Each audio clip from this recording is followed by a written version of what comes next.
I'm definitely excited to get to talk about it. Cam to Cam is insane. I could not agree more. Thank you for checking out the stream, by the way. But Cam to Cam, I have been talking a lot about how I fucking love what I'm seeing out of Cam Payne and just his tenacity and aggressiveness getting to the rim. But that's really, really beginning to build on Cam Johnson's strengths as well. Bill Murray, thank you for the follow. I greatly appreciate it. But him getting to the basket has so consistently left that three-point shot open in the corner in the last two games. I love to see them building that chemistry. It's only improving, and I cannot fucking wait to see what those two can do off the bench for the rest of the season. That has been such a significant part of 3 of our 4 games. The offense that those two, especially together, generate. So I love what I'm seeing out of the two Cams, and I definitely think it'll only continue to progress. When the shooters land shots is fucking beautiful, guys. We are no longer watching fucking Josh Jackson and even Oubre just throwing up bricks from 3, dude. We have fucking shooters, and our ball movement is beautiful to go along with those shooters. It's fucking fantastic. Super Dario, thank you for the follow. So happy to have Dario back. It is a big difference from Damian Jones. Big fucking difference. He started off the game a little bit slow. You could see he was kind of shaking off some of that rust. But I absolutely love to have him back. He's huge for our rebounding, our ball movement. He's a big body that we can throw on most posts in the NBA. It's fucking great.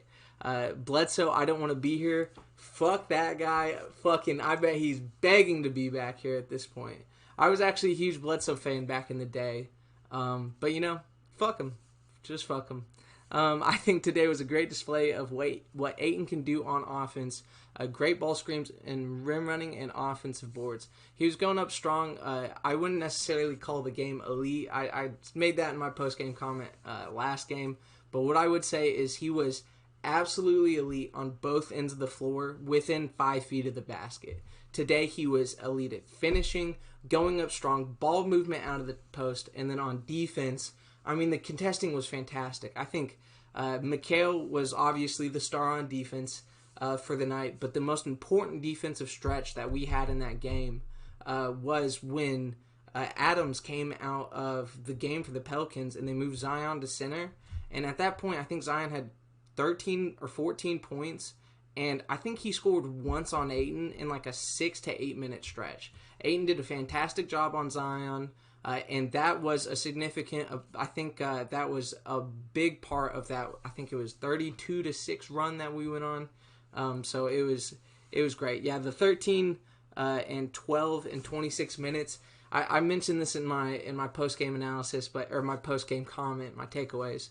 But he could have easily had 20 and 18 tonight if this was not a blowout. But it was a blowout. We were up 32 with 10 minutes left in the third quarter, and at that point, his job was done. So I think that his thank you for the follow. I greatly appreciate it. But I definitely think that his box score just doesn't fully capture how goddamn just great he was for us tonight.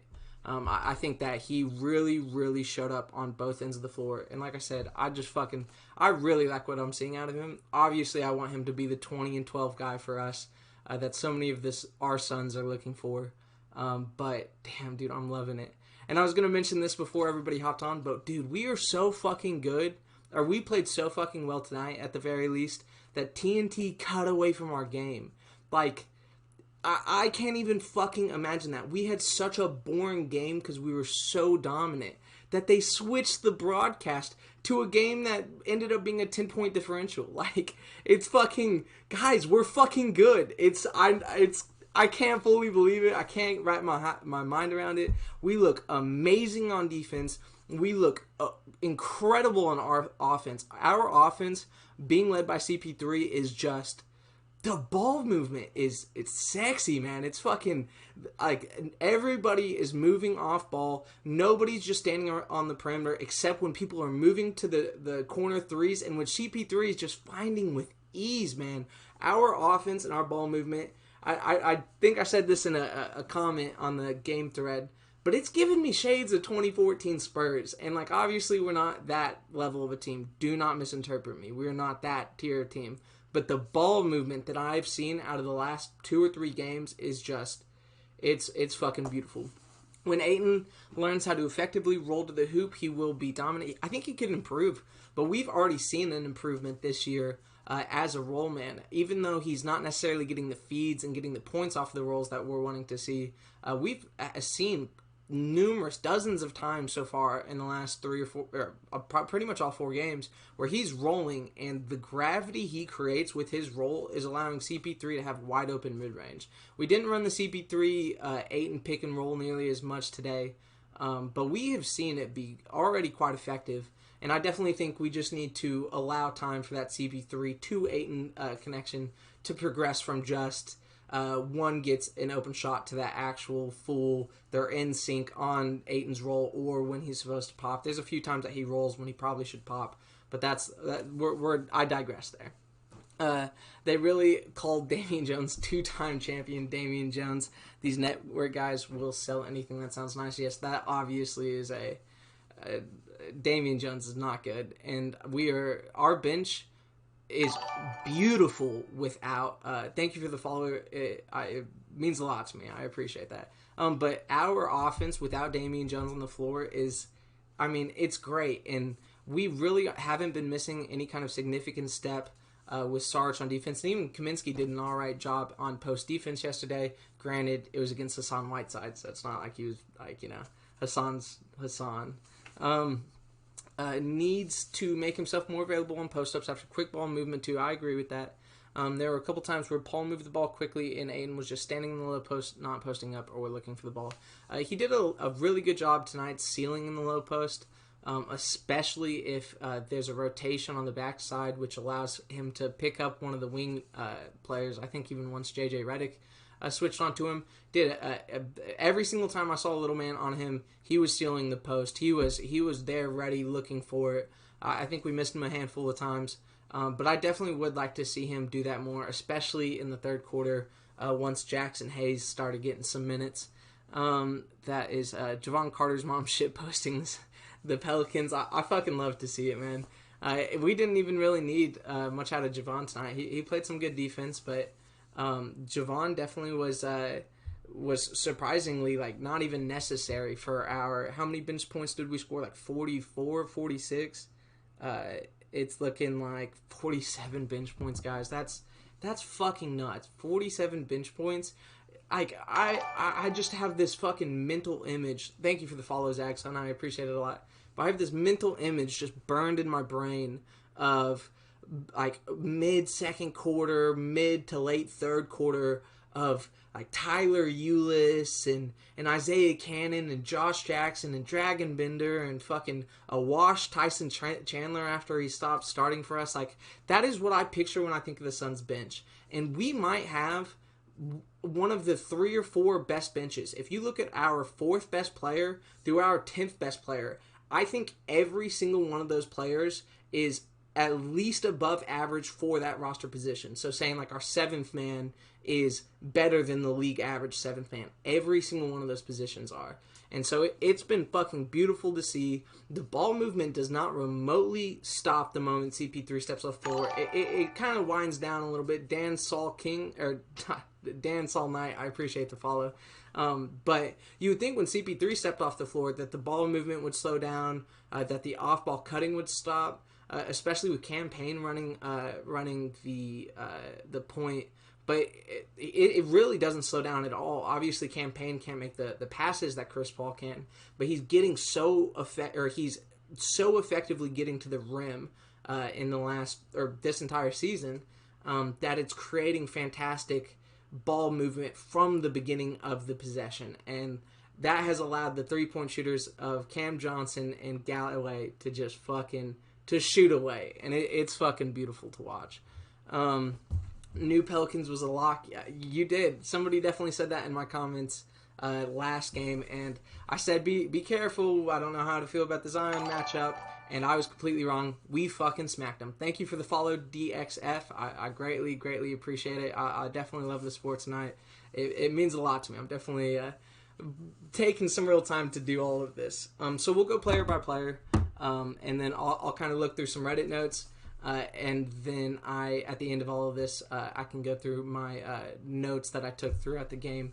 There's not much in the fourth quarter because it was all garbage time. Beautiful, beautiful garbage time. I'm falling in love with Campaign, can get buckets from nowhere. The possession where he guarded Zion by himself, then came down, and I think nailed a three, cemented my left arm. He played there was one possession where he got switched onto Zion. He got up into him whenever Zion caught it and fronted it. He drove to the basket, kicked out, the shot went up, and Cam put a hard box out on him. If you go watch that play, you can see him bring his elbow back into that box out, and Zion tries going up over him, but because the box out is in such great position, he's able to go get the rebound. It was good defense, it was great rebounding, and then 5 seconds later, he hits the transition three.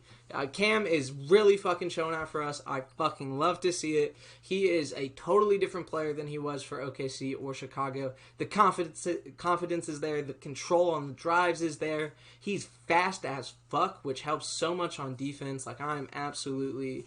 I'm loving it. His finishing ability is top notch. Walrus13, thank you for the follow. I greatly appreciate it. He has been finding ways to drive and score on anyone. I mean, his speed is shocking. Like, I have no doubt in my mind that Campaign is a top 10 fastest player in the NBA. And he's utilizing that. Whenever he was in Chicago, he was just driving out of control. And he's driving with confidence, under control. And the fact that he's finishing so well, I think is really affecting his outside shot. I think in Chicago, we saw him just be like completely like not confident in his shots at all. And I mean, he's playing with the utmost confidence, but he's not playing outside of himself. And I absolutely love to see it. So going player by player, obviously I want to start with the leading scorer tonight, a man who I've been very impressed in despite the box scores, and the box score showed up well tonight, is Jay Crowder, 21. I think he finished, 5 of 8 from 3. It's beautiful. 6 of 11 shooting. I think he's had an undervalued effect on the first 3 games of the year. I think his defense and his rebounding have been incredibly important, as well as he's just kind of one of those guys who the other team's starting to go on a run, and then he'll hit a shot to end the run. Like, he definitely has kind of been that guy, or like kind of almost precursed those runs. Like, he's hitting the shots before teams like fully get on those big runs, and I think that's been huge for us. But tonight, the man was making it fucking rain. When he hit that step back 3, there have definitely been a lot of instances where I've seen Jay Crowder hit some tough threes. I feel like he can hit tough threes better than he can hit just wide open catch and shoot threes. But he was hitting some very nice shots for us. And when Mikal, Cam, or Jay, when 2 of those 3 players are hitting their shots at a high level, we're going to be a fucking tough team to beat. And tonight, all 3 of them were hitting, and we saw the result. D-Book had 8 points. 8 points. And we just blew out a likely borderline playoff team. I just fucking... If you had told me that 3 years ago, I would have thought you were just fucking, like, trying to make me angry by coming up with the most blasphemous lie that you could. Like, I wouldn't have even remotely believed this 3 years ago.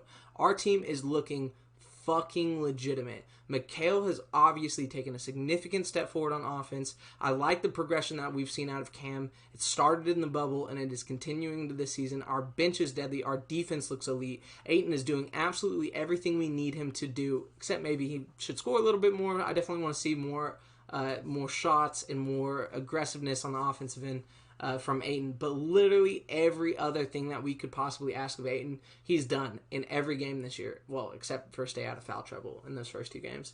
And CP3 with the ball movement, I keep talking about our ball movement, but it's shocking the openness of our shots. Like, it is wild, just the easy drives to the rim, like the easy pull-up mid-range shots, and the number of open corner threes that Campaign, D-Book, and CP3 find for this offense.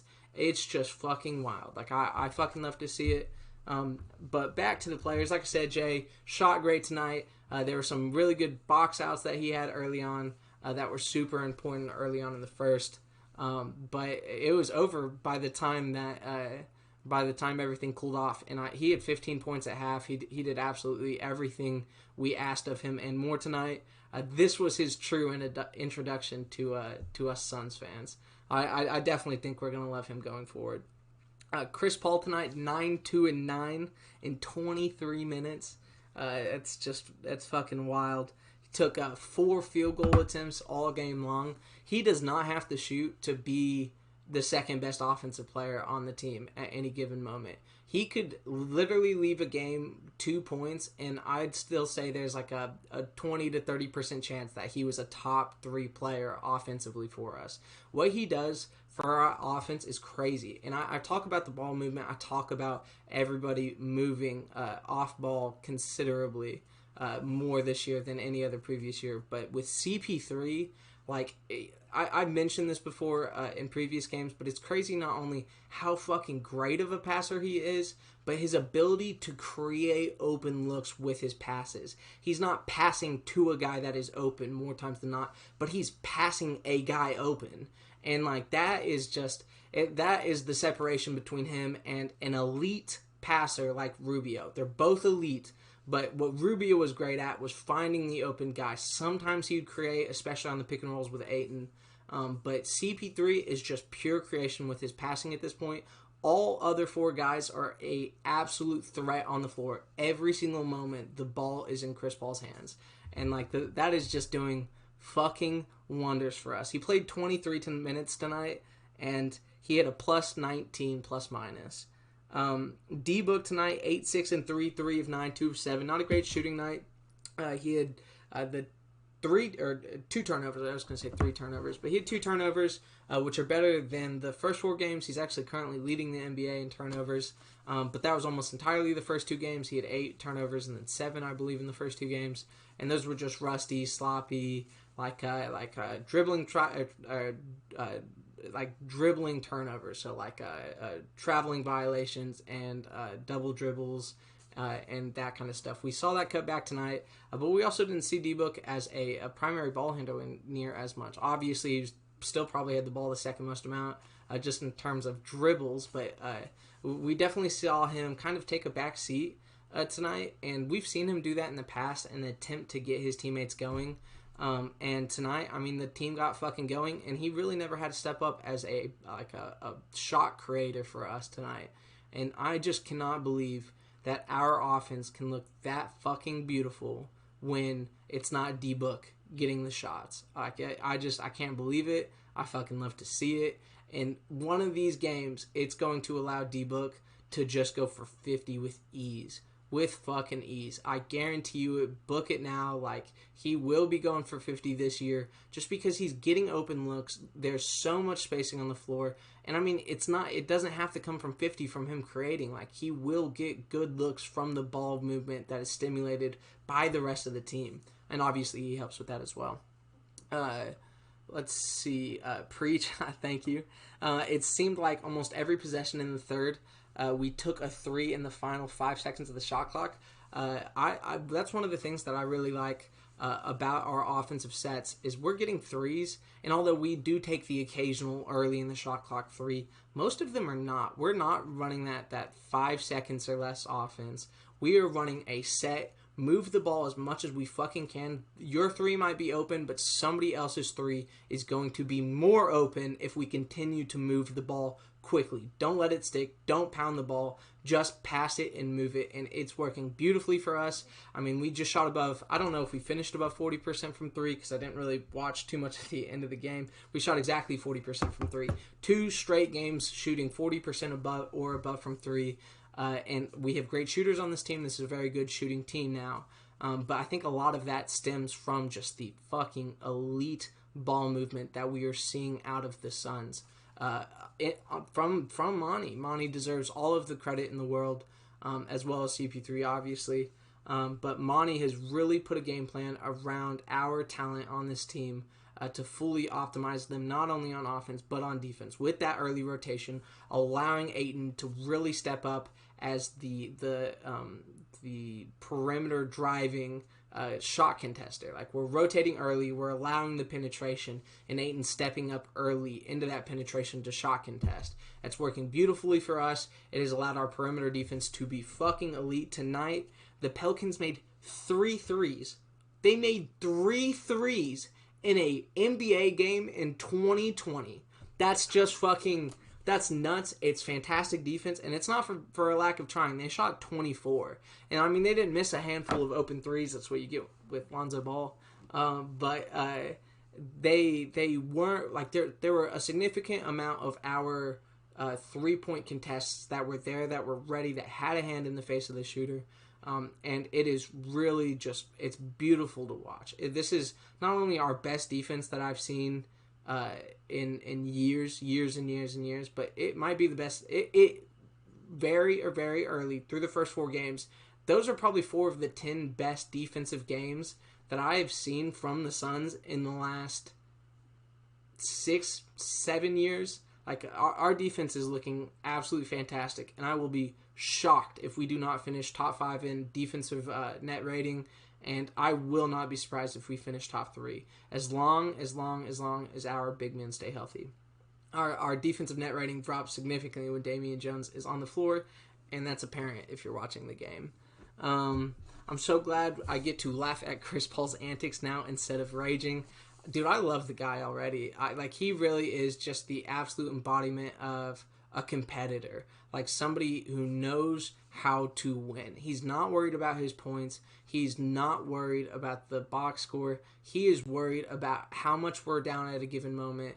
We see it all the time where we're down 6-7 points. They hit a shot. All of a sudden, they're starting to balloon the lead, and it's like, all right, Chris Paul's time. It's time to go get a bucket now. And he goes and gets a bucket. At one point, late in the first quarter, he had a nice little layup finish where he could have passed it out to 3, but was like, nah, I'm going to take the easy bucket here. And he has those opportunities all game long, and especially in the fourth quarter, I think in close games, we will continue to see him capitalize upon those open looks that he's passing up to stimulate ball movement.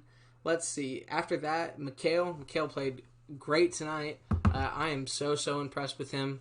So far this year, the rebounding has really improved these last 2 games. Still would like to see more boxing out, but the rebounding is looking great. His defense on Brandon Ingram at times was borderline erotic. Like, it was fucking... He was putting the clamps down on the perimeter. I've said this before on my stream, but Mikal is he's one of the best perimeter defenders. But the moment the guy is able to penetrate, he needs to bulk up a little bit. I think that is the only difference with him not currently being a all-defensive player, but he's like first tier out at absolute worst. Like, he very well and probably deserves or is going to deserve an all-defensive nod. But if anything keeps him away from that, it will be the penetration. And, I mean, there are a handful of times tonight B.I. Kind of started using penetration, but that's really not his game.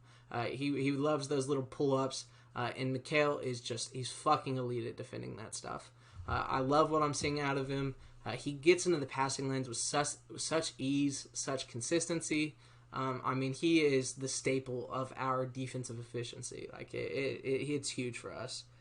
Ayton, I've talked about.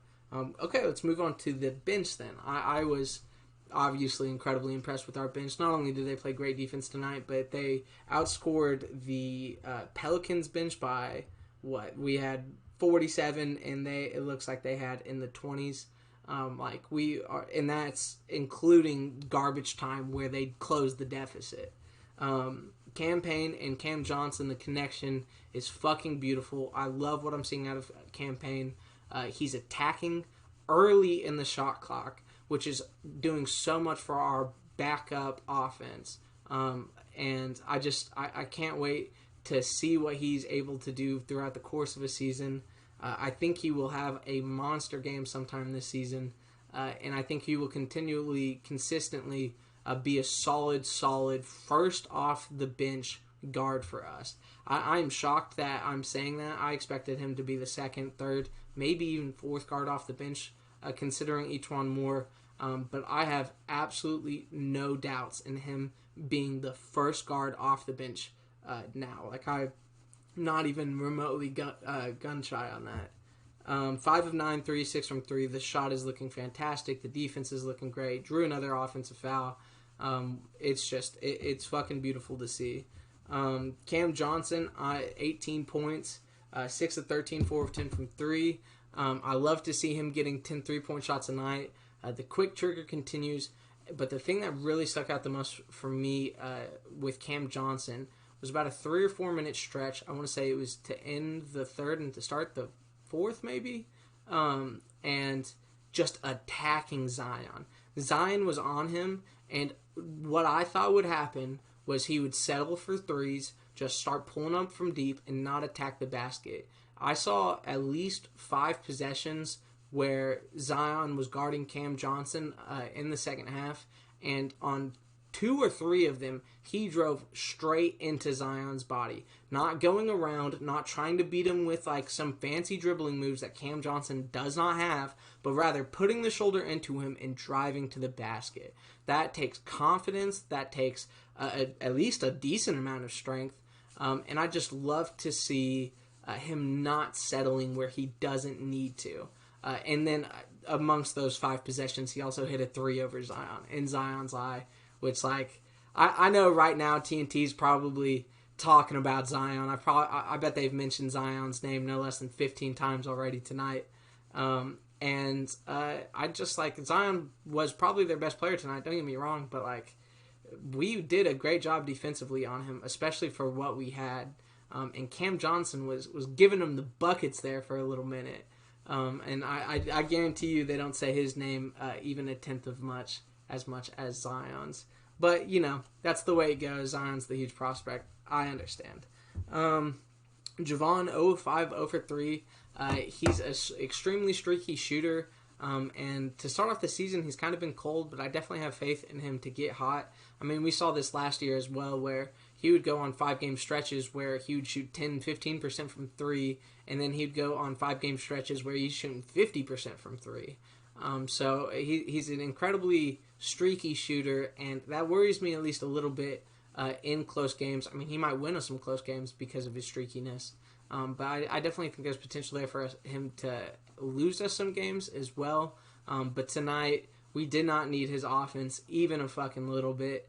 And I always love what you're going to get from Javon Carter on the defensive end. Like, you can't ever slight him being on the floor just because you know he's going to get deflections, he's going to get great contests, he's going to put pressure on the ball handlers and make them work on it, or work for it rather, which is only going to help whenever the other guys come back in. James, do you remember me? Big fan. Give me a second. I'm struggling to read the names of the commenters tonight. What up, Pybus? Campaign face of Ratatouille, speed of John Wall. That is just absolute bars.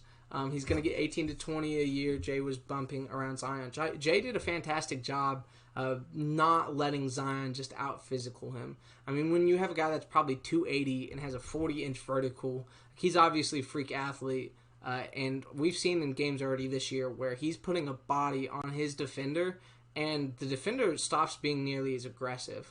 And although Jay didn't guard Zion for the whole game, Zion was attacking him early and strong, and Jay was not backing down from it. I love the physicality of Jay, and it plays a huge part in his very, very good boxing out.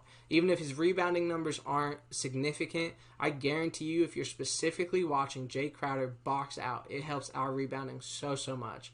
And Ayton is, as I've mentioned before, one of the best rebounders in the NBA already at this point, and he's just fucking mopping it up on the rebounds whenever Jay is putting a body on somebody. And really the only game I've seen where Jay isn't putting a body on somebody more times than not was that first Kings game where they killed us on the glass, and we really needed him to. But, you know, it's early in the season. You're allowed to have lapses, and it was clearly pointed out because it completely changed a day later against the same team. Sarge tonight, 10-4 and 1, 3-4, 2-3 from 3. I just fucking love having him back, man. I fucking love having him back.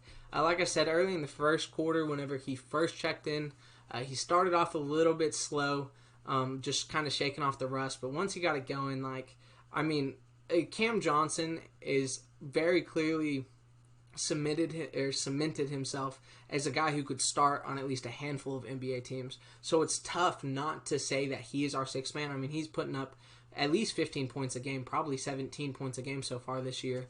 So it's hard not to classify Cam Johnson as our sixth man of the year.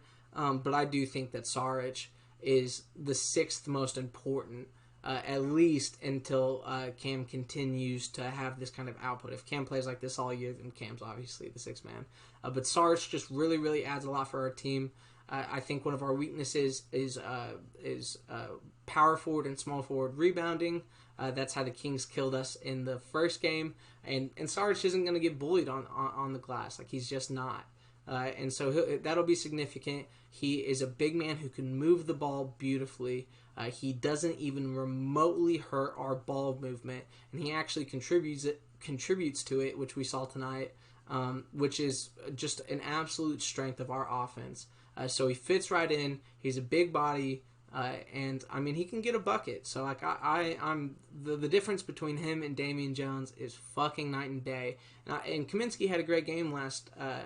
Or 2 nights ago, but that's still Saric is even another significant upgrade from Kaminsky, and so I definitely want to see some Kaminsky and Saric minutes together at some point. I definitely have faith in Kaminsky as a power forward, not necessarily having to guard centers, but also somebody who maybe is at the focal point of our offense, but is more benefiting from secondary and tertiary playmaking.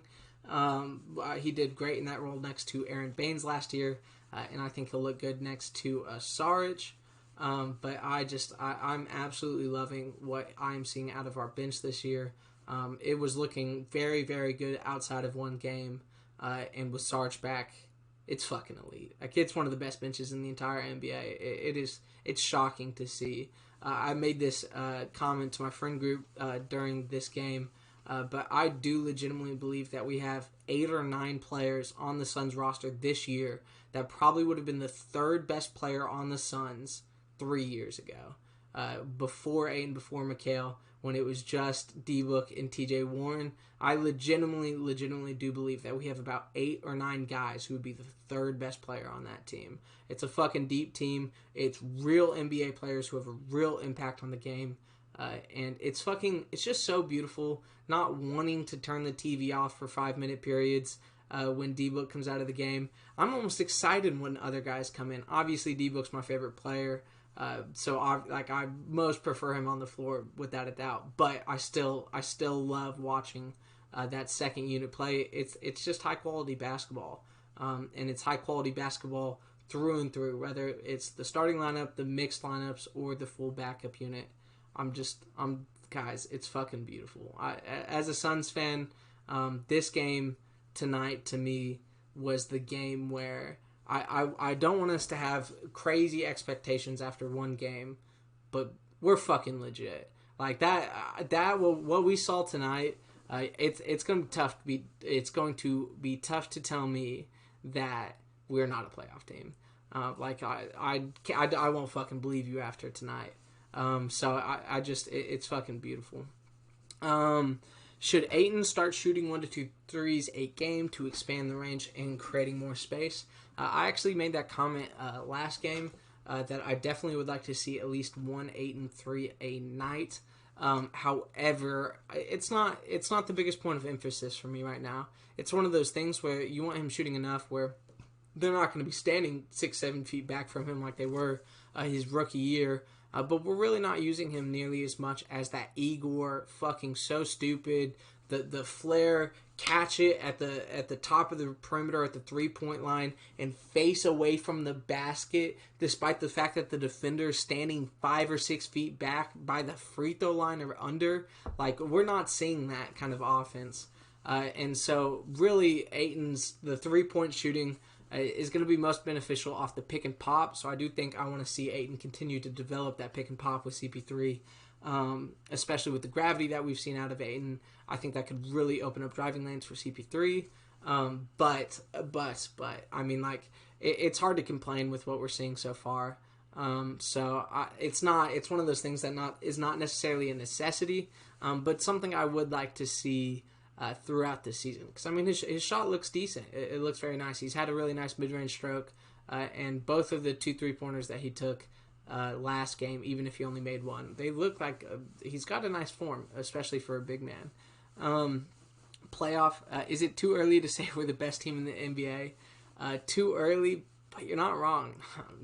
I fucking hope so, but I do think that what we've seen these last 2 nights with the bounce back against the Kings and then this game tonight fully locks in the confidence in me that we will be a playoff team barring any kind of significant injury. It's early. That's a bold statement to make so early in the season. Really, you have to wait 10 games until teams fully establish their identity and who they are throughout a season, especially with the shortened trading camp.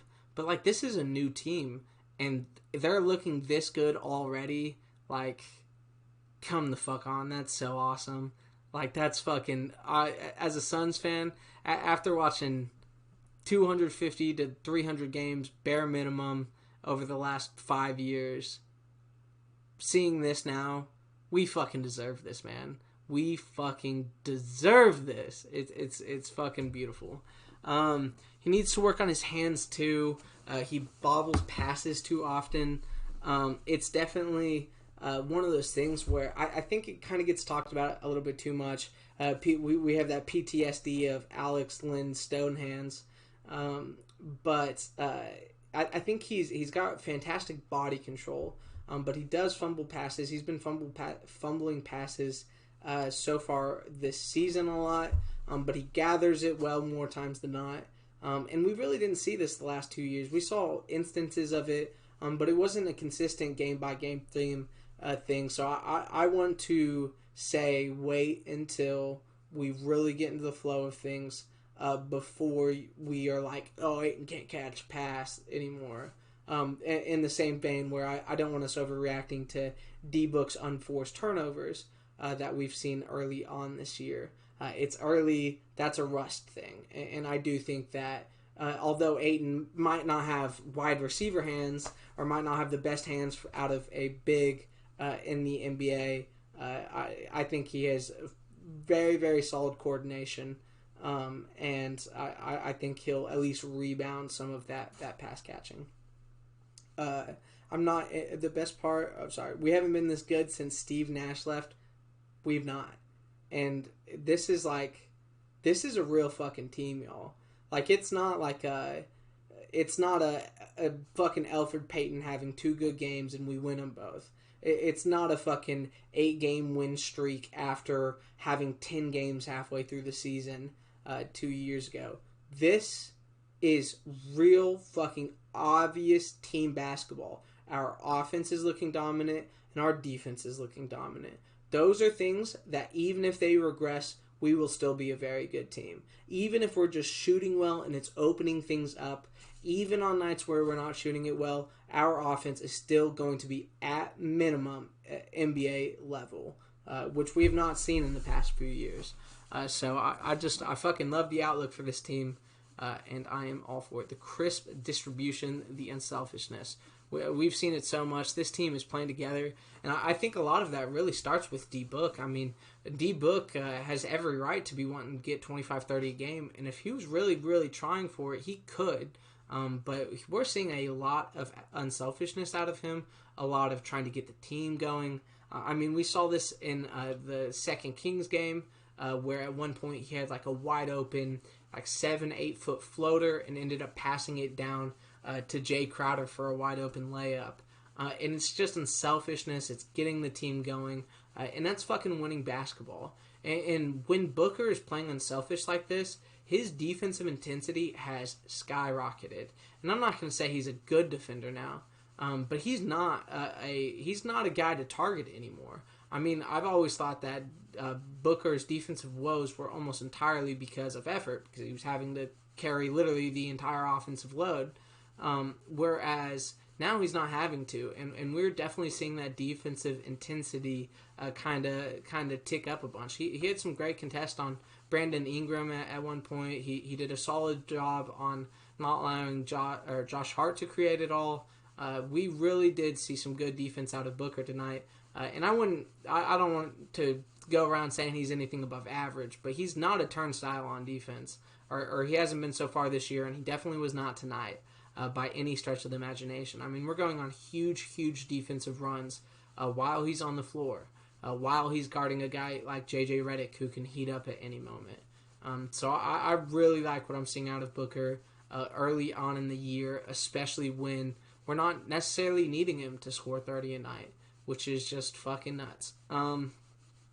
Low-key, y'all over the Nuggets, y'all have defense. The Nuggets have not been playing well to start the season, but I definitely want to pump the brakes on that. We did just see what the Nuggets could do. Obviously, I like to think that we could be on that level with the Nuggets, but the Nuggets have proven it on some level in the playoffs. And in my opinion, we got to show it before I'm willing to say it. When teams fully healthy, Lakers, Clippers, Mavs, Suns, I mean, I would like to think that we're right there along.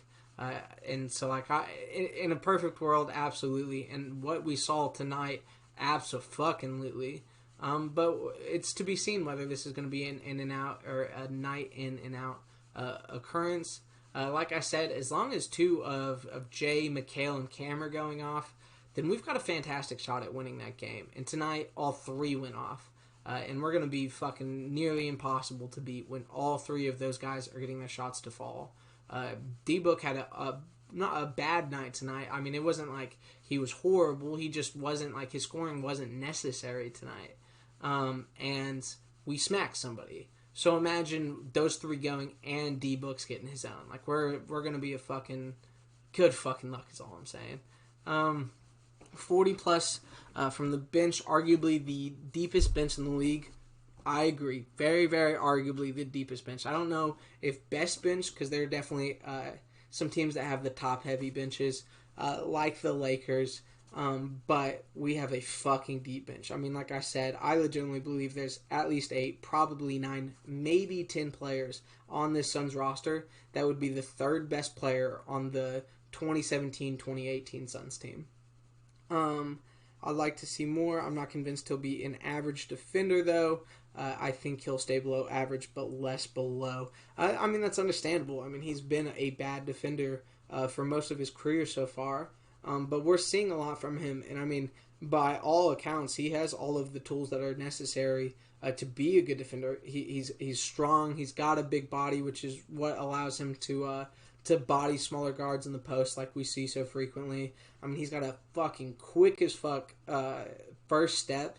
I mean, we see his athleticism, and so his wings aren't short, or his wingspan is not small.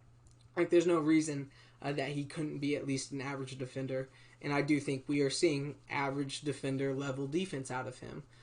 Like I said, he had some great contests tonight. He's rotating extremely well, which is something that we've kind of seen him struggle in the past few years, that off-ball, helping the drive. And he's done a great job at that so far. I'm not saying, I mean, he's the 5th best defender in our starting lineup. Do not get me wrong. But I think that it has clearly shown the theory of Booker looked like such a bad defender, not only because he was having to carry the offensive load, but because he was on horrible defensive teams. I mean, he's been on some pretty awful defensive teams. And now that he's surrounded by defenders, he is playing very solid defense. Not great, average defense. And that's all we need out of him. That's all we need out of our 27 a night fucking stud. Like, I am all for that. And I definitely hope that Booker continues his intensity on the defensive floor this year, because I would really love that view of him to begin to turn around, because he's not Bradley Beal and he's not Trae Young on defense. All they need is him to be average. I completely agree. Kings just beat the Nuggets. I saw the end of that game. I'm impressed by the Kings. I think they look legitimately improved from last year. A lot of that because of Fox's defense, their ball movement, the rebounding, as well as I think Halliburton was a great pick. All they need is for him to be average. I completely agree. Give Galloway more minutes. I completely agree. Galloway's already one of my favorites. That man is instant offense, instant shooting off the bench. I feel like he could not shoot for 3 days, step on the court in an NBA game, and knock down his first three. Like, he just is. He's an instant heat check guy. I fucking love it. The quick trigger is nuts. The speed at which he gets those 3-point shots off is wild. It's a huge benefit for our backups, and I really do want to see him get 20 minutes a night. I really, really do. And I understand that defense and creating for others is his weak suit, but you don't need 5 guys on the court at all times creating for each other, especially with the innate ball movement that we've had. As long as he's moving off ball, that's all we fucking need him to do. And you compare him with a guy like Javon and Chris Paul, who are both fantastic defenders. One of the steals of free agency, I completely agree. Super underrated signing. Definitely agree with that thought on Jalen Smith. I could be mistaken, but I did not see him on the floor. He's injured right now. I'm definitely excited to see what he can do with this team, with this ball movement. I would love to see him get some shots up. I'm actually quite confident in his shooting form. It looks really nice. It looks quick. It looks like he can get it off over contests, which is what you want to see for an NBA level player. But we can't watch him right now because he's injured. And I hope he comes back quickly. Langston Galloway sounds like an old-fashioned aristocrat's name.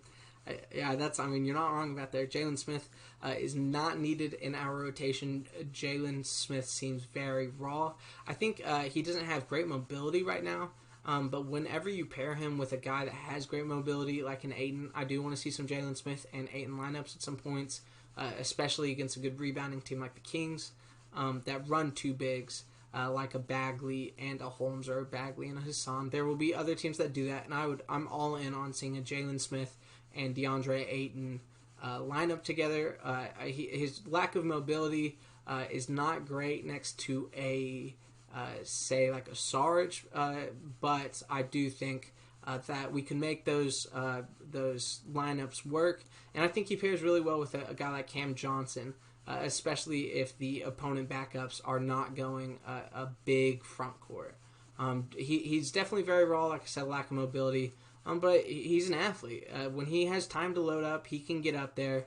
He's a strong rebounder so far already. I just like, he kind of has some of those, I hate saying intangibles because it's such a cliche, but one of the things that I mentioned in the first game is him getting a tough rebound, and instead of holding it and making sure it's not ripped away from him, he caught it high, immediately turned up floor, and threw it to the half court for a fast break.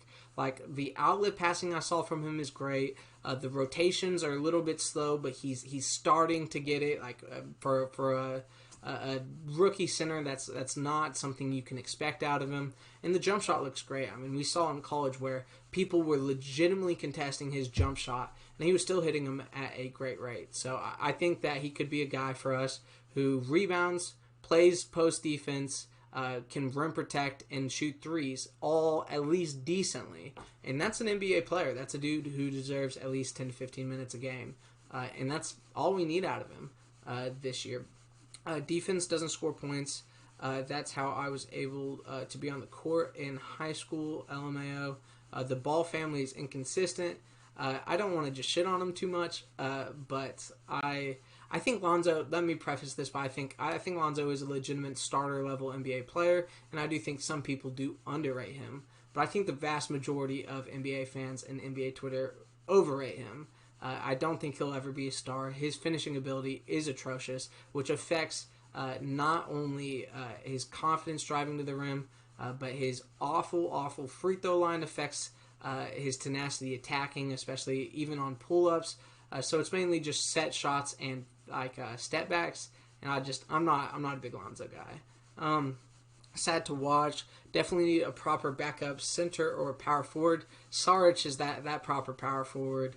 I think he'll be huge off the bench, even against those teams that run big lineups like the Knicks.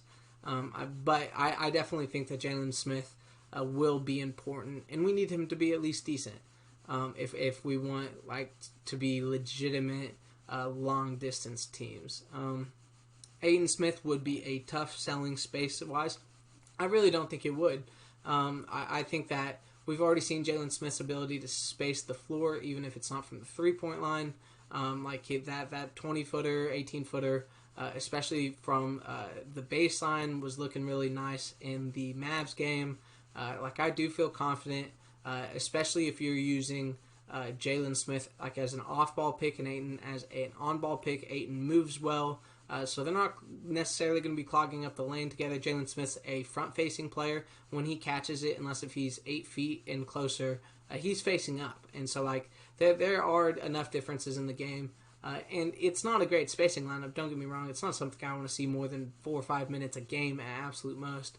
But I think whenever we play a team like the Knicks, that will play Julius Randle and Mitchell Robinson together, I am all in on seeing Jalen Smith and DeAndre Ayton on the floor together. I do think that it's at least worth a try. Smith can shoot, though. I agree. Love me some intangibles.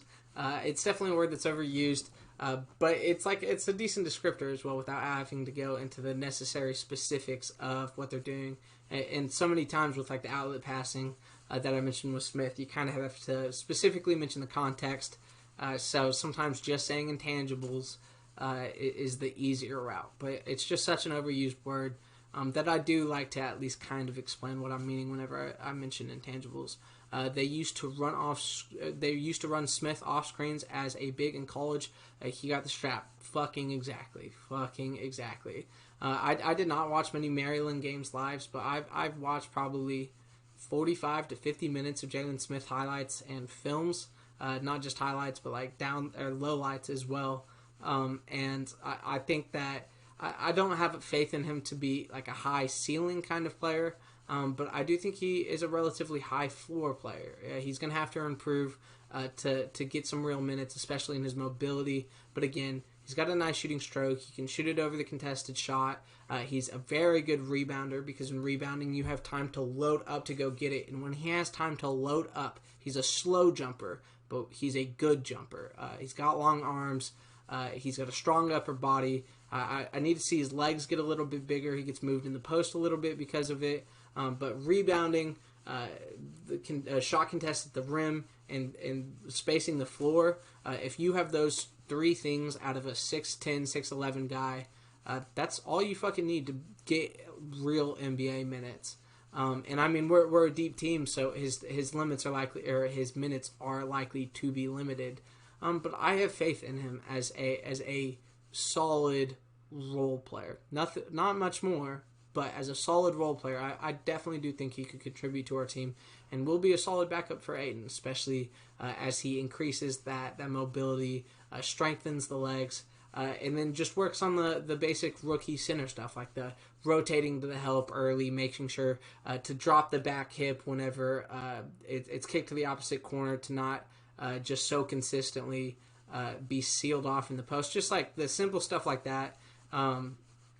For a rookie center, those things always take time to come in the NBA game, even if they know to do it. It's a faster paced game, and you have to adjust doing that in a faster pace. So just once he adjusts, it'll just be improving his lower body and his mobility. And I really think if he can do those 2 things, then he'll be a long-lasting role player for us or in the NBA. The goggles give him powers. I would like to see him rock the classic Horace Grant goggles. I really fuck with that. Payne denying Zion in the post, then boxing him out for the board, then took the ball up and drained the 3. I love what Payne brings to the team. All around solid player. We actually talked about this play already, but that play got me so excited. It really just shows Cam Payne's heart. It shows that he's not afraid, that he has the confidence, but he's doing it under control. He's not being overly aggressive. He's not just trying to out-fast everybody or be faster than everybody on the court, which we saw oftentimes in Chicago. So he's under control. He's making smart decisions, and I fucking love the tenacity that I'm seeing out of the man. Not to bring up the past, but I wanted Tyrese Halliburton. I'm a big Halliburton fan. I'm a very big believer in Halliburton. I knew that he would come into the NBA very polished, and I mean, we've seen that. But we have Jalen Smith now, and we can't change that. And so we gotta look ahead, and that's the way I see it at this point. Good day from the Down Under. just coming into Revel and the beautiful game our team just had. It was a fucking beautiful game. Beautiful, beautiful game. It's just so refreshing, man. Where if you told me that at the end of the third quarter there would be a 38-point differential or whatever it was, I would have been like, oh, it's for sure the Suns. And it's fucking like we would be down in that situation. And so I've been conditioned to expect the occasional blowout loss. To see us blowing out a borderline playoff team, we fucking deserve this, y'all. We just as a fan base, we fucking deserve this. Good stream and analysis, my brother. Talk to you soon. I'm about to crash. See you. I appreciate you hopping on the stream. It means a lot. I definitely love whenever y'all comment. I want this to be like an active dialogue about the game. I want it to be not just me reacting and y'all listening, but I want y'all to react, and I want to respond to your reaction. And I mean, it's been a fucking great day, and I want all of us to be able to just enjoy it together. You know, we fucking deserve it. I love that little comment. The Suns are now 3-0 and outscoring their opponents. That is hilarious, and I have a feeling he will continue that all season long. Here is my post. Let's see if anybody responded to it. Okay, there's no comments I necessarily need to respond to tonight. What we learned from this game: Cam Payne is better than Eric Bledsoe, and Darius Harris is better than Zion Williamson. Like I said, I'm just so excited for Cam Payne. I mean, he does look like not just a legitimate NBA player, which I've said. He's looking like a very good NBA player. And Champagne for 3. That's a great name, and I definitely appreciate the follow. Eric Bledsoe, every time I see his name, I get a dirty taste in my mouth. He was one of my 4 or 5 favorite players for forever, and how he did us dirty just fucking makes me sick. How did he end up doing tonight? 7 points, 35 shooting. And 2 of those 7 points was that crazy fall away on the baseline. I still can't believe that went in. So the campaign did outplay him today, absolutely, and I love to see it. But Cam Johnson, General Stan Tooth, thank you for the follow. I really, really appreciate y'all all following. It means a lot to me. I have so much fucking fun doing this, and I definitely will be doing it all season long going forward. But like I said, one of the highlights for the game for me, one of the 2 or 3 best periods of the game was Cam Johnson going at Zion. Like I love to see it. I'll see you next game, mate. Cheers. Thank you. Again, thank you so much for checking in. It does mean a lot to me. Eric Bledsoe in losing while playing basketball in Phoenix. Name a more iconic duo. God, fuck that guy. He doesn't want to be here, and I'm very happy that he's not here at this point. I do think he probably would have slowed our progression down, and we don't need him at this point. Like, if he was on our team now, like, obviously in a vacuum, it's easier to say that Bledsoe is a better player than Cam Payne, but is he doing what Cam Payne's doing for our team? Is he establishing that ball movement? Obviously, he's a good defender, but I don't know. I just fucking love the team that we have now, and I'm very glad that Eric Bledsoe is not a part of it. We cut away from this post-game thread to bring you the Kings and Nuggets post-game thread. I just fucking cannot believe that we were winning so bad that they cut away from the game. And like, also, I just want to say, everybody in here from our Suns, like, I'm loving the energy, I'm loving the excitement, I love the jokes. We developed a very hearty sense of humor these last few years. You've kind of needed to, if you didn't want watching all of these games to be sadistic, so we've always had a funny subreddit, and I love to see that while there's positivity, while we're winning games, blowout games like this. It's just beautiful to see. It's fucking beautiful. Another Eric Bledsoe joke. We do have a squad all of the way through. Damn, Cam Payne, 13 assists, 0 turnovers in the last 2 games. I did not know that. He's doing a fantastic job at not only contributing to that ball movement and finding Cam Johnson, but he's doing a great job handling the ball. He drives very hard to the basket, so it is kind of shocking that he has 0 turnovers in the last 2 games Like, I'm very surprised by that, and that's very impressive for a guy whose offense so significantly relies on penetration. Like, that's a fucking stat right there. 5 of 8 from 3 from Crowder. Mikal plus 31. God damn. Plus 31. I'm not a big believer in single game plus minus. I definitely think it's often misleading, especially without any context. But there was, without a single shadow of a doubt, every single lineup that Mikal was in tonight was benefited by having Mikal in it. So I definitely think that makes sense. DA with the double-double. Yeah, it shows how much Sarge means for the bench unit. I mean, he definitely does. James Jones and Monty Williams deserve all of the credit in the world. I was quite critical about James Jones over the TJ Warren trade. For anybody who's been on Our Sons for forever, I was the guy who's like would just always post about TJ Warren, especially whenever he was on the team. I was a huge TJ Warren fan. But just about every other move that he has made, he is hit on. Which gives me faith in Jalen Smith. Like, he very clearly saw something in Jalen Smith, and I do think he could be a very solid role player for us. So, like, he's done a fucking great job, and I definitely think he will be right there next to what's his name from the Lakers for Executive of the Year. Kind of read the Cam Johnson hot takes of the night. Kobe White knew all along that's facts. Okay, well, at this point, I've reacted to a handful of the Our Sons postgame thread comments, so I am going to go ahead and open up my notes. I've kind of touched on all of the main themes and all of the main points that I wanted to get to, but I'm just going to kind of skim through the notes and talk about maybe some specific plays that apply to what I've been talking about throughout the night.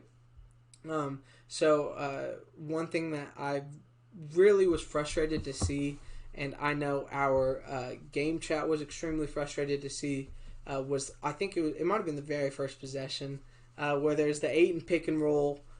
Stevens just like he rotated slow. Ayton caught it at the free throw line with wide open space, and he hesitated. And then he looked to pass, and then he looks back, and Steven Adams had gotten there and recovered at that point. And that is frustrating to see. I want to see Ayton continuing the momentum for the basket. And if he catches it early, put it on the fucking floor, big man. We've seen your ability, not in open floor dribbling, but to put the ball behind you and just back down, as if not just fucking take a step. If somebody steps up, do that spin move that you fucking love so much. I do want to see more aggression out of Ayton there. But he quickly made it up the rest of the first half. He did a very, very solid job with the aggression and not being too passive the rest of the half, which I did like to see. Zion immediately started posting up Jay in the first few possessions. We were struggling to handle it at first because, I mean, Zion's just got so much weight on Jay. But I did like the help defense. We definitely did adjust defensively, or we were supposed to start off the game like that, and we just started off slow. But we really did a good job adjusting to Zion in the post. I love to see Mikal continuing to have that quick trigger that we've seen all season. That is brand new this season. There are quite a few shots where at the moment he's catching it, he's going up. He's not catching it, looking at the defense, then going up like we saw so often in his rookie year, but he's catching it and going straight into the motion. I think that helps a lot on his hitch, and I think that has really continued to help him as a three-point shooter, and it makes him a legitimate drive threat even more because defenders are closing out harder, and I mean it will only continue to help with the progression of his game, not just from the three-point line. D-Book defense on Lonzo on the step out or the step back. D-Book was playing some really solid defense on Lonzo. Lonzo had, I think, 5 points pretty early on, hit 2 shots, and he was playing some tough defense on D-Book, and D-Book kind of responded in turn. Obviously, D-Book's not the defender that Lonzo is, but he definitely gave some defensive intensity after Lonzo hit his 2 buckets. And I mean, Lonzo started the game like 2 for 3 shooting and finished like, what was it, like 3 for 13 or 4 for 13 or something atrocious. So I love to see the defensive intensity out of D-Book. Let's see. Jay having 11 of our first 14 points, him getting started so quickly tonight, really, really just opened up our offense. And if him and Mikhail or even D-Book can get hot from deep like that early on, I mean, it really just opens up the offense. Like, it's parting the Red Sea out there. And tonight, Jay parted the Red Sea, and we were able to fully capitalize. I was really impressed early on with the Pelicans' length. They were forcing turnovers on penetration and kickouts. They had 3 or 4 of those in the first 6 minutes or so, which actually kind of got me worried because so much of our offense is on the penetration kick and then ball movement stimulating from that penetration and kick. But we saw that in at least the 2 games from the Pelicans this year, where they've played solid defense. They're not a bad defending team, or they haven't been.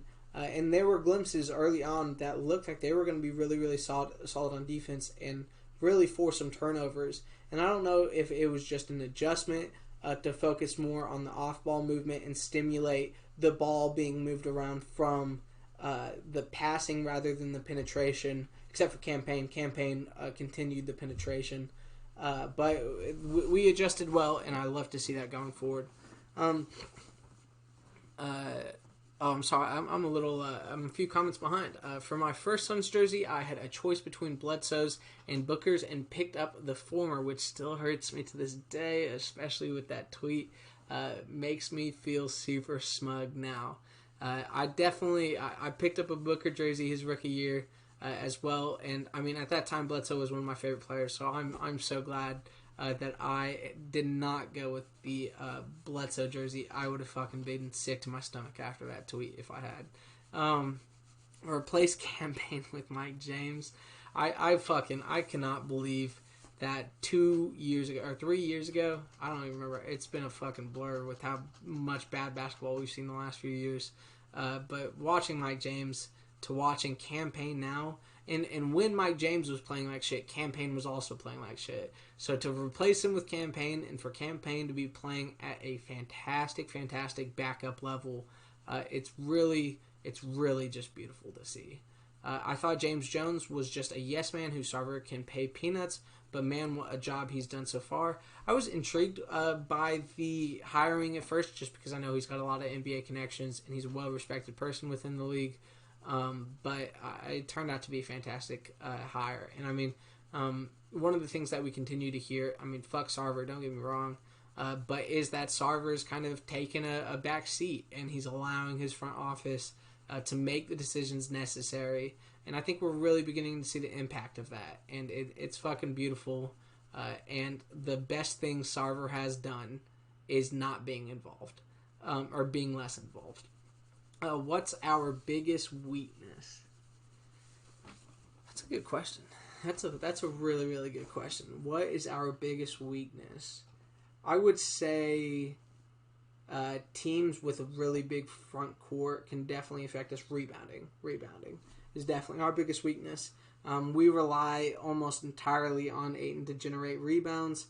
We actually did a solid job on the offensive glass even outside of Ayton tonight, but in games where Ayton is in foul trouble early, or God forbid that he misses a few games because of a small injury or something like that, I think that we're going to be in a lot of trouble rebounding. Any games that Ayton is out we're really going to need teams to step up, or our backup bigs to step up on the glass, as well as the entire team, the wings to start boxing out more. I think one of the things I've seen consistently, especially when Ayton is not in the game, is the guard driving, the non-Ayton center stepping up to contest it, the guard just throwing it up, missing, and then nobody is there rotating onto the center, putting a body on the center when the shot is going up. So there have been a lot of easy putbacks for bigs, especially even both games for the Kings. There were a shitload of easy putbacks in the first game with the Kings, and there were a handful in the second game. And I do think that is something that you can game plan for, but when Ayton's not on the floor, you can only do so much. And I think that just our bench depth and our size can definitely hurt us. I thought it would tonight against Zion with Jay and Cam, but it really didn't. So, I mean, that's our weakness, but I don't think it's necessarily like a huge weakness. I think there will be nights where we're a high volume shooting team now, and obviously that has its benefits in the space and pace era of the NBA. But I mean, there will be nights where we just shoot piss poor. We saw it in the first game against the Kings. There are going to be nights where the shot's just not falling, and if we can't rebound, we're going to lose. And we shot poorly against the Kings, and we didn't rebound, and we lost. And I definitely think we're going to see that at least a handful more times throughout this season. But again, like these aren't significant things. They're not nearly the weaknesses that we've had in the past. So I'd probably say that the rebounding in post size or front court size is our biggest weakness, even though Ayton as a sole contributor does a solid job. Agree, Adams and Zion dominated in the first quarter. Yeah, they really did. And we did a great job adjusting to it. Our wings were helping down more. I saw several times late in the, I guess it was probably second quarter at that point, early in the second quarter, where Javon got in, and what we were having him do is kind of run almost like a QB spy on defense for Zion at power forward, where he was helping off the corner significantly and ready to help on the drive, ready to help on the box out if the shot went up.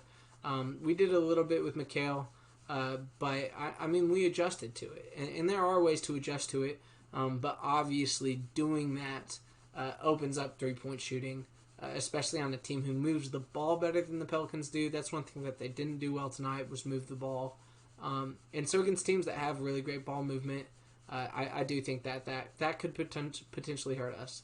But it didn't hurt us tonight, so fuck yeah. It's not a big weakness. It's really not a huge weakness. Kincaid's one, thank you so much for the follow. I genuinely appreciate it. If you like the content, definitely hit that follow button. I plan on making more NBA content outside of just these post-game reactions, post-game analyses. But I fucking love doing this. I'm having so much fun right now.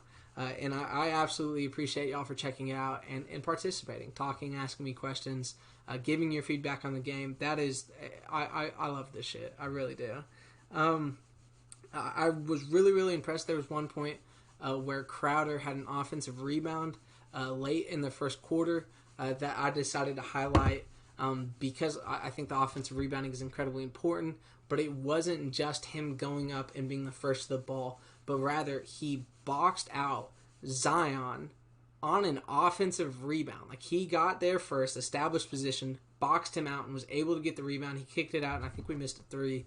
But I love to see Jay's ability and consistency to box out. Like, if you're doing that on the offensive end, like you clearly know what the fuck you're doing when it comes to boxing out, and I love to see it. And I think one of Ayton's biggest skills, most underrated skills, is offensive rebounding. I mean, he's a top 3 offensive rebounder in the NBA already at this point. He was tied with Tristan Thompson for second per game in offensive rebounds last year.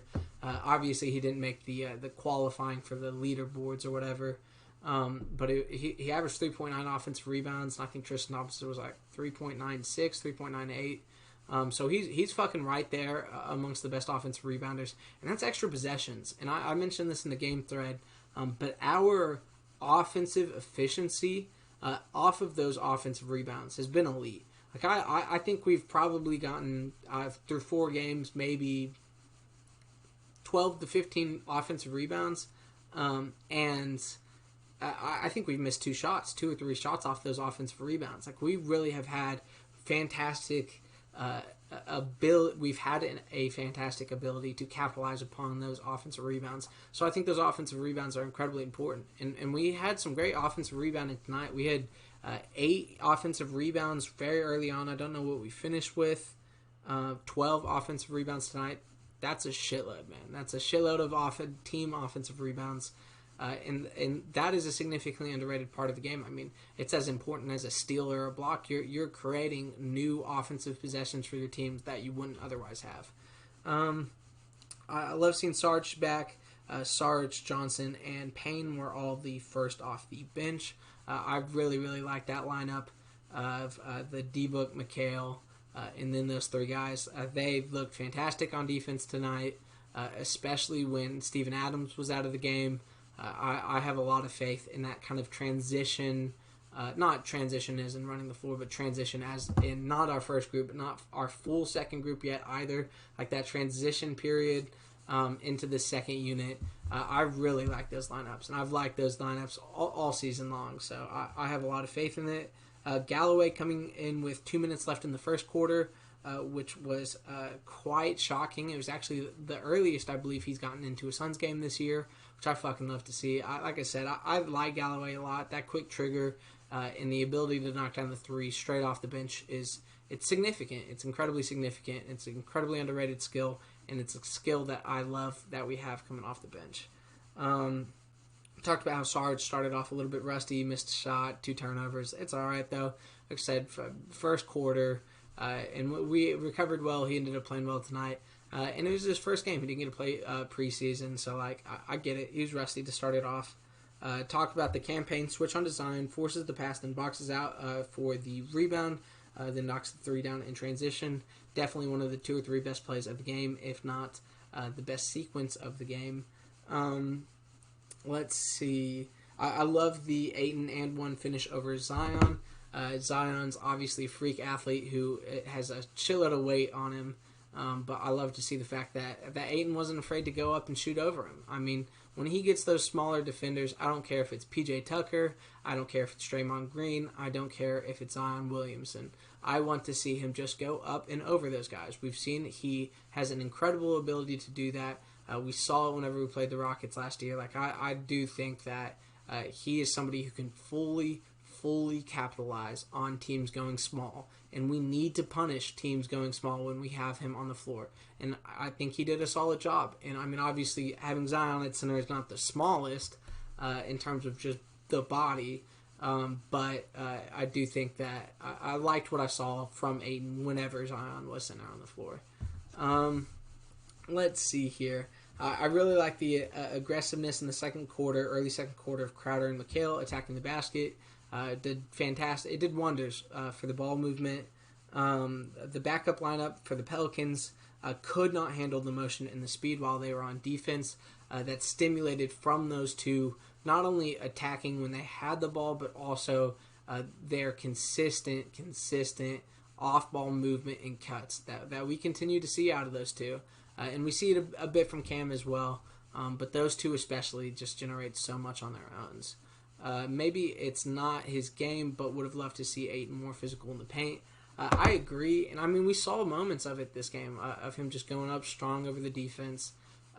But some games we just don't necessarily need him to go eat in the post. And you have to remember, like I mentioned, the Pelicans have Steven Adams, probably the single most physical center in the NBA, and then Zion Williamson, maybe the most athletic 280-pound player in the NBA.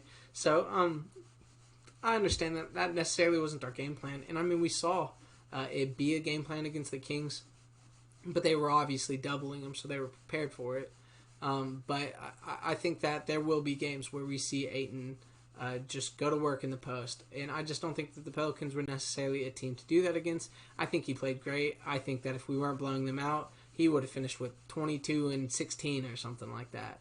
But we were blowing them out. So he had 11 points and 5 rebounds with 4 minutes left in the second quarter. So he could have done a lot more in the box score. He just didn't need to because the game was already over very early on. I'm just going to kind of skim through my notes and finish up here. Let's see. With 6 minutes left in the first half, the Suns are up 11, and D-Book has attempted 1 shot. Chris Paul had attempted 0. Our team offense this year is so far better than ever in D-Book's career. He doesn't have to shoot to open up. A lot of times, not only would he have to be passive, but he would have to make sure to get his shots up so that the defense would have pay attention to him, so he would have that initial gravity, so he could open up the team to be in a position to finish and score. And he doesn't have to do that this year. They can score without him necessarily having to score 10 to 15 points first, which is it's fucking beautiful to see. Let's see. The Pelicans shot fantastic, very, very early on, and then through the beginning of the second quarter, and that died off very quickly. Our defense intensity stepped the fuck up, especially the moment the Pelicans starters came off the floor, and we never let up once they came back on. Like we got the ball rolling both on offense and on defense, and we just never let up. 23-6 run. From 8 minutes left in the second quarter to 1:30 left, our defense is stifling, and our ball movement has been sexy. Direct quote from the notes. One thing that I thought was interesting is that we had our first successful challenge of the year on the, I believe it was the McHale drawing the charge on, I can't remember who tried to draw the charge, but they ended up calling it a charge initially and then overturned it to a blocking foul and gave him free throws. And I thought it was really, really interesting that was an instance in which we decided to challenge that. Because, I mean, we were up 22 at that point. McHale wasn't in foul trouble. Challenged it anyways. It was successful. And I think it worked out really well. It was an interesting decision. It was a little bit ballsy. And I ended up really liking the decision from Monty. It kept them from gaining the confidence to get back in the game. So I thought that was interesting, and I really liked it. 8 and 11 and 5. At halftime, Crowder with 15-3 shooting, McHale with 11. McHale and Ayton's defense in the first half was elite. CP3's ball movement in the first half was elite, and our wings were penetrating with ease off of that ball movement. One statistic that they showed at the TNT halftime that I thought was really interesting was the fact that we were 5-42 in games in which D-Book scored less than 20 points, and he scored 8 tonight, and we blew out the Pelicans. Times they are a changing, and it's beautiful. I'm just gonna kind of skim through this. McHale had some really good offensive rebounds that I really liked. CP3 with 8 assists with 10 minutes left in the third quarter. Could have easily gotten 16 or 17 tonight if he was wanting to, or if this game had been close. I will not be shocked if he averages over 10 assists a game for us. I said I expect him to average like 14 and 8 this year. I would not be shocked if it's 14 and 10, 14 and 11. CP3 did a fantastic job early in the third quarter of feeding both McHale and Cam Johnson as cutters, as backdoor cutters, and that's really what put the game away at that point. D-Book hits a few shots, 2 or 3 shots, and then at that point we were up 32, 2 minutes into the third quarter, and the game was over. McHale and Ayton playing beautiful defense, and the Pelicans can't even remotely defend our ball movement. Up 32 with 7 minutes left in the third, so 5 minutes into the third quarter, not 2, excuse me. I really like the Ayton putback dunk after the missed D-Book tough layup. I love to see him not only getting the offensive rebounds, but immediately putting it back. I love the physicality on that putback, and it was just really nice to see out of Ayton. And then soon after that, our bench squad came in, and the game was essentially over. So, tonight was a shitload of fun. I fucking love watching the Suns game tonight. I love to see us not only be a good team, a solid team, but we looked great tonight. I'm not saying we're a great team, but we sure as fuck looked great tonight. And I had a lot of fun doing this analysis. That Kings loss was kind of tough to do. It was a little bit frustrating seeing the things that they were killing us on so consistently. And tonight, I really did not see any weaknesses. I was looking for flaws. And in the first quarter, there were a few. But after the first quarter, we tightened everything up. And when we're playing at that level on both ends of the floor, just good fucking luck. Just good fucking luck. And with that, like I said, this has been a lot of fun. I definitely appreciate y'all hopping on the stream and checking it out. I am excited for the next Suns game. Hopefully, we use this as momentum going forward into the rest of the season. Want to see the ball movement continue. Want to see the defense continue first and foremost. But yeah, I'll see y'all then. Thank you for checking out the stream. It genuinely means a lot to me. And I will see y'all later.